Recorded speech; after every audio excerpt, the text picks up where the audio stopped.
किसी भी एग्ज़ाम को आप देने जाते हैं तो फार्मूला बढ़िया से याद रखना ज़रूरी है। ऐसा नहीं कि एग्ज़ाम में जा करके आप फार्मूला को डिराइव करने लगेंगे। तो फिजिकल केमिस्ट्री के जितने भी टॉपिक्स हैं उनके इम्पॉर्टेंट फार्मूला को मैं यहाँ पर लिखने जा रहा हूँ और आप इसको बढ़िया से रिवाइज करके जाएंगे। सारे ही फार्मूले बढ़िया से याद होने चाहिए, एग्जामिनेशन में जाकर डिराइव नहीं करने लगेंगे। तो जो पहला टॉपिक हमने लिया है फिजिकल केमिस्ट्री में वह है आयोनिक इक्विलिब्रियम। इस टॉपिक में दिक्कत यह होती है कि फार्मूला बहुत सारा है और बहुत सारे फार्मूले एक ही जैसे होते हैं। किस फार्मूले को कब हम यूज़ करें यह जानना भी बहुत ज़रूरी है। तो चलो शुरुआत करते हैं आयोनिक इक्विलिब्रियम के इंपॉर्टेंट फार्मूले को। पहला जो इंपॉर्टेंट फार्मूला है आयोनिक इक्विलिब्रियम के लिए वो है H+ और OH- के कॉन्सेंट्रेशन का मल्टीप्लिकेशन।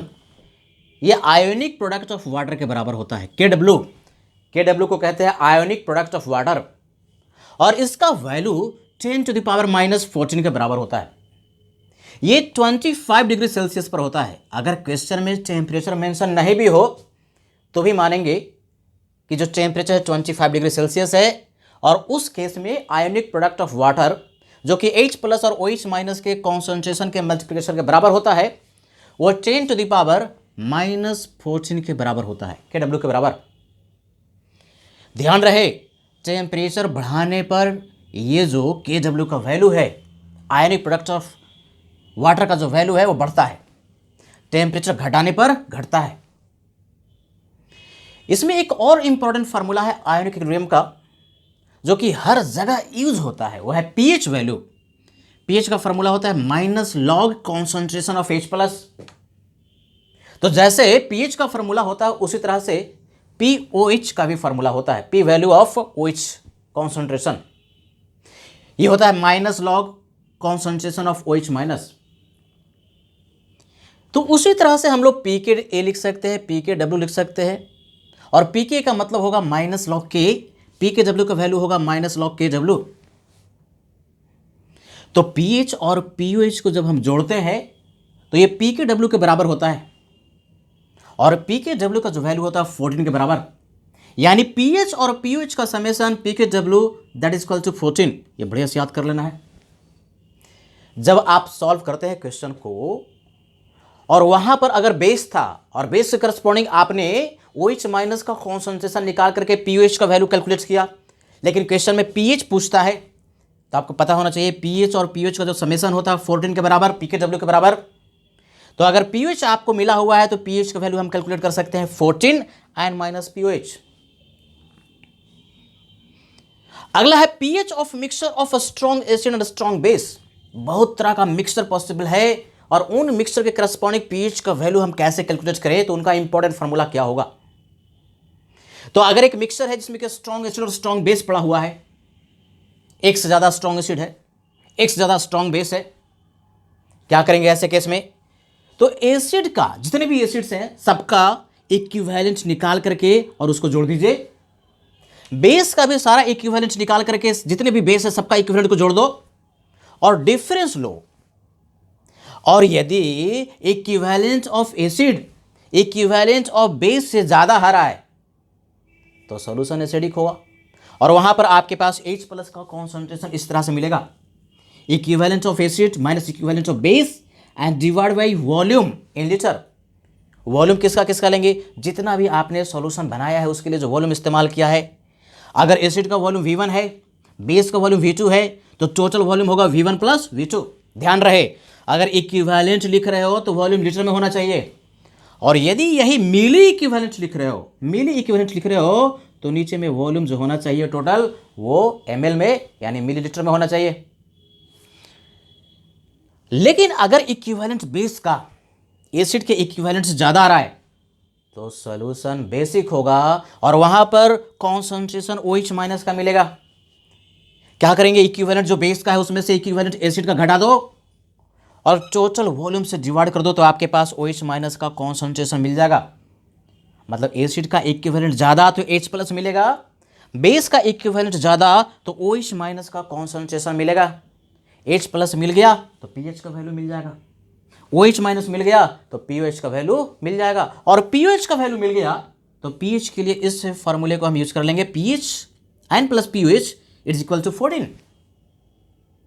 अगला जो फॉर्मूला है pH of monoprotic weak acid, कोई एक एसिड है जिसमें कि एक ही H प्लस है, मोनोप्रोटिक उसको कहेंगे, और वो वीक है। कैसे पता चलेगा कि वीक एसिड है? किसी भी एसिड या बेस का आयोनाइजेशन कांस्टेंट का वैल्यू यानी K या Kb का वैल्यू दिया हुआ है तो इसका मतलब हुआ जो एसिड होगा या बेस होगा वो वीक होगा। तो ऐसे केस में आयोनाइजेशन कांस्टेंट जो होता है एसिड के लिए K और बेस के लिए Kb, दोनों के लिए फॉर्मूला एकदम सेम, सी अल्फा स्क्वायर। ये अल्फा क्या? डिग्री ऑफ डिसोसिएशन या डिग्री ऑफ आयोनाइजेशन। तो अगर एसिड है तो K का वैल्यू मिलेगा सी अल्फा स्क्वायर, और Kb का वैल्यू मिलेगा यदि वीक बेस है तो सी अल्फा स्क्वायर। सी क्या है? कॉन्सेंट्रेशन, या तो एसिड का होगा या तो वीक बेस का होगा। अगर एसिड है तो डायरेक्टली H प्लस का कॉन्सेंट्रेशन मिलेगा भाई, और वो होगा K गुने सी का स्क्वायर रूट। और अगर बेस है तो OH माइनस का मोलर कॉन्सेंट्रेशन मिलेगा। फॉर्मूला एकदम सिमेट्रिकल, एसिड है तो K और बेस है तो Kb मल्टीप्लाइड बाय सी का स्क्वायर रूट। और यदि H प्लस मिल गया, OH माइनस मिल गया तो यहां से pH निकाल सकते हैं, यहां से pH निकाल सकते हैं। अगर बेस है तो pH का वैल्यू मिल गया तो pH का वैल्यू के लिए 14 में से हम माइनस कर देंगे pH के वैल्यू को, तो pH का वैल्यू मिल जाएगा। कभी कभी ऐसा क्वेश्चन पूछता है जिसमें कि वीक एसिड है और स्ट्रॉन्ग एसिड दोनों को मिला दिया, और दोनों का जो कॉन्सेंट्रेशन वो कंपेरेबल है, जनरली कंपेरेबल भी देता है। मतलब कि अगर वीक एसिड का कॉन्सेंट्रेशन 0.1 मोलर दिया तो स्ट्रॉन्ग एसिड का कॉन्सेंट्रेशन भी इसी के आसपास है, 0.1 मोलर या इसी के आसपास। तो यहां पर स्ट्रॉन्ग एसिड के चलते ही H प्लस कंट्रीब्यूशन होगा। वीक एसिड से पहले ही से H प्लस नहीं आ रहा था, स्ट्रॉन्ग एसिड के कारण यहां से जो H प्लस मिलेगा इसके आयोनाइजेशन को सप्रेस करेगा। कॉमन आयन इफेक्ट के चलते वीक एसिड का आयोनाइजेशन लगभग ना के बराबर आएगा।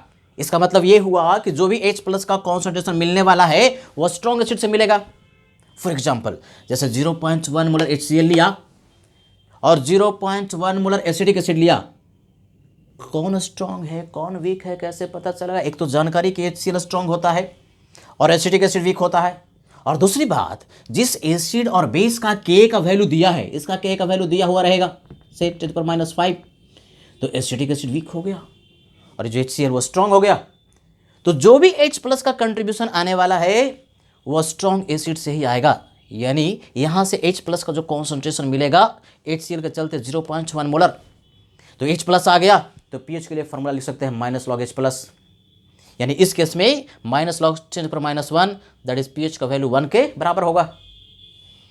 अगला केस है जिसमें कि दो वीक एसिड लिया गया, टू वीक मोनोप्रोटिक एसिड लिया गया। मान लो एक एसिड है Ha और दूसरा एसिड है Hb, और दोनों ही वीक मोनोप्रोटिक एसिड है। दोनों का कॉन्सेंट्रेशन दिया, इसका C1 दिया और Hb का C2 दिया। दोनों का जो आयोनाइजेशन कांस्टेंट है वो भी दिया हुआ है। मान लो कि Ha का दिया है K1 और Hb का दिया है K2, तो ऐसे केस में H प्लस का कॉन्सेंट्रेशन है उसके लिए फॉर्मूला बढ़िया से याद कर लेना है। क्या फॉर्मूला होता है H प्लस का? K1C1 प्लस K2C2 का स्क्वायर रूट, और H प्लस का कॉन्सेंट्रेशन अगर मिल गया तो pH का value minus log H plus से आपको आ जाएगा। कभी कभी K का वैल्यू, एक का जो वैल्यू है दूसरे के रिस्पेक्ट में बहुत ज़्यादा होता है और एक का K का वैल्यू दूसरे के रिस्पेक्ट में बहुत कम होता है। तो ऐसे केस में जिसका K का वैल्यू बहुत छोटा है पहले के रिस्पेक्ट में, उस वैल्यू को हम नेगलेक्ट कर देंगे, तो वहां से भी H प्लस का कॉन्सेंट्रेशन हमको मिल जाएगा। एक और फॉर्मूला है जो कि एसिड और बेस जो कंजुगेट पेयर होता है उसके लिए, एसिड के लिए K और उसके कंजुगेट बेस के लिए Kb। फॉर एग्जाम्पल जैसे अगर मैं कह दूं कि जो एसिड है वो एसिटिक एसिड है, तो एसिटिक एसिड का K और उसका जो कंजुगेट बेस है एसीटेट आयन है, तो एसीटेट आयन का Kb, इन दोनों का मल्टीप्लिकेशन जो होगा वो 10⁻⁻14 के बराबर यानी Kw के बराबर होता है।